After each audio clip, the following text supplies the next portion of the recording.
গাইবান্ধার সাগাটা উপজেলার জুমারবাড়ি বাজার থেকে বাদ পর্যন্ত প্রায় ২০০ মিটার রাস্তার বেহাল দশা এখন এলাকাবাসীর নিত্যদিনের যন্ত্রণা হয়ে দাঁড়িয়েছে। দীর্ঘদিন ধরে সংস্কার না হওয়ায় এই রাস্তায় ছোট বড় অসংখ্য গর্ত সৃষ্টি হয়েছে।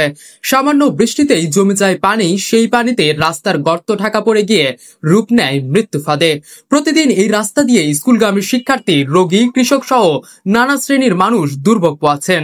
জানা গেছে রাস্তাটির এই অংশ গত ৫ থেকে ৬ বছর ধরে এই ভয়াবহ অবস্থায় পড়ে আছে।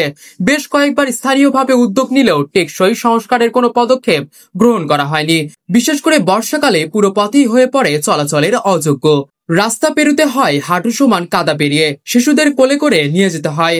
মায়েরা ভয়ে বাচ্চা স্কুলে পাঠাতে চান না।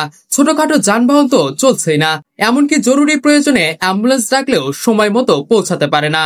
এলাকাবাসী জানান, মানে ডেলিভারি একটা রোগী যদি নিয়ে যায় তার রাস্তার ভিতরে ডেলিভারি হয়ে যাবে এমন অবস্থা। আর এমন ভাবে পানি আটকে থাকে, এক হাঁটু পানি হয়ে যায়। ঢাকা পর্যায়ে আমাদের ছাত্রছাত্রীরা যায়, এখানে সিএনজি স্ট্যান্ড, অনেক সিএনজি যায়, তারা অনেক দুর্ভোগের শিকার হচ্ছে দীর্ঘদিন থেকে। এ ব্যাপারে জানতে যোগাযোগ করা হলে সাকাটা উপজেলার উপজেলা প্রকৌশলী নয়ন রায় বলেন, এই রাস্তাটা মেরামতের তালিকায় আমাদের আছে এবং এটা ওই রোড হাইওয়ে যে রাস্তা সেখান থেকে ২০০ মিটার মতো অংশ একটা স্কিম অনুমোদিত হয়ে আছে এবং এই রাস্তাটির কাজ আমি আশা করছি যে আগামী ১-১.৫ মাসের মধ্যেই শুরু হয়ে শেষও হবে।